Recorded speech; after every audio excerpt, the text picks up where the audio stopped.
anchored on realism, prudence, and growth orientation. The plan allocates 15.52 trillion naira to debt servicing and 26.08 trillion naira for capital projects, targeting sectors including security, infrastructure, education, and health. The budget assumes a crude oil price of $64.85 per barrel, an output of 1.84 million barrels per day, and an exchange rate of 1,400 naira to the dollar, with oil accounting for about two-thirds of export revenue. Tinubu highlighted economic improvements, noting inflation fell to 14.45% in November from 24.23% in March, and foreign reserves reached a 7-year high of $47 billion. Growth for 2026 is projected at 4.68%, slightly above the World Bank's 4.4% forecast.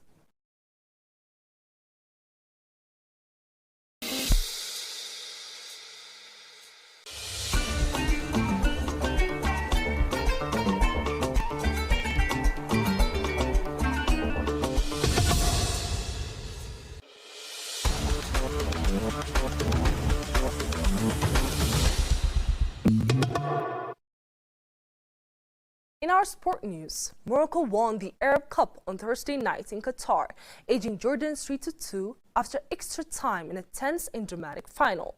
The Atlas Lions took an early lead, but Jordan responded strongly with 2 goals in the second half, putting Morocco under the pressure led in the match. Morocco equalized in the 89th minute before Abdelrazak Hamdallah sealed the victory in extra time, sparking celebrations across the nation.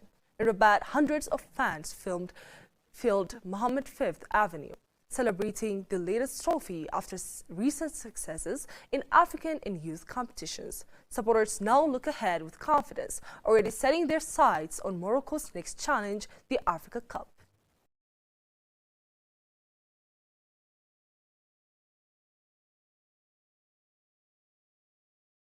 Now let's take a look at the weather conditions across Africa.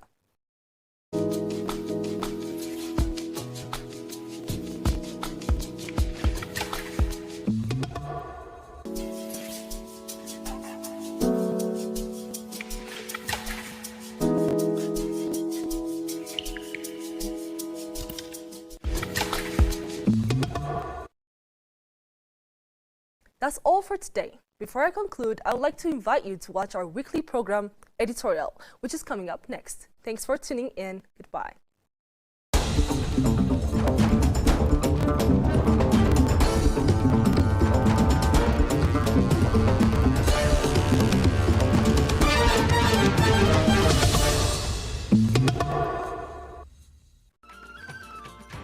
This is Editorial from Pulse of Africa, the voice and face of Africa.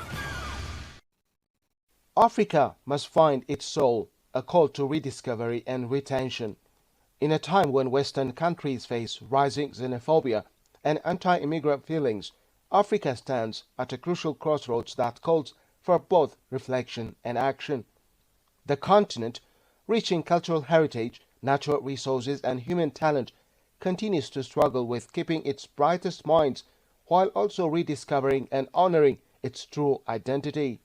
As Europe and North America build barriers and promote hostility toward migrants, Africa must take this opportunity to strengthen its identity from within, creating environments where its people can succeed without feeling the need to seek validation or opportunities elsewhere. The brain drain phenomenon has long plagued African nations, with millions of educated professionals, innovators, and young talents emigrating to Western countries in search of better opportunities. While individual migration decisions are deeply personal and often necessary for survival, the collective loss represents more than just economic depletion.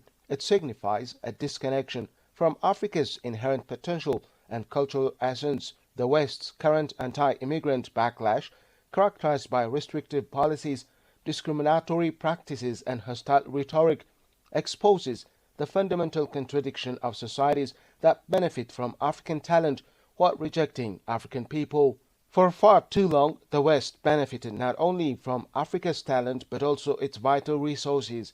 In fact, Afrocentric historians and economists argue that Europe and North America would not have become the advanced and developed regions they are today without Africa's industrial resources. The most damaging aspect of the current anti-immigrant rhetoric, beyond economic or security pretexts, is its assault on fundamental humanity. It seeks to categorize people not by their character or potential, but by their origin.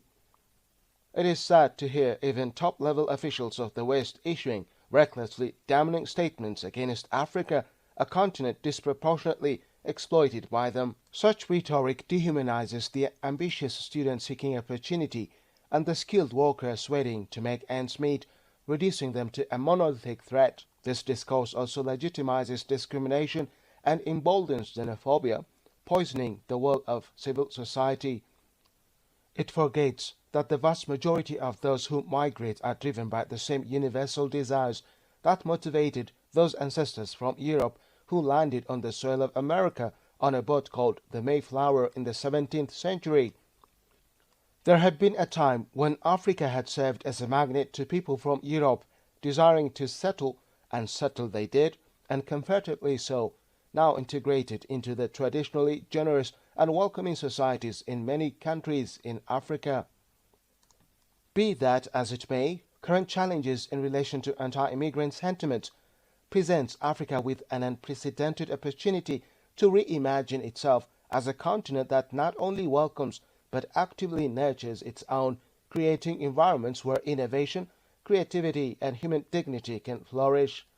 Rediscovering Africa's soul requires a deliberate reconnection with indigenous knowledge systems, traditional values of communal responsibility, and the rich tapestry of languages, arts, and spiritual practices that have sustained communities for millennia.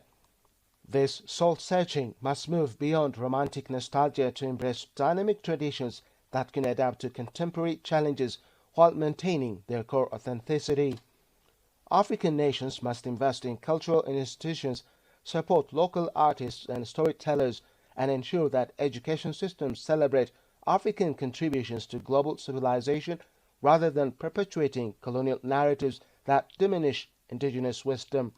The soul of Africa lies not in its natural resources alone, but in the creativity, resilience, and interconnectedness of its people, a spirit that has endured slavery, colonialism, exploitation, yet continues to generate beauty, innovation, and hope.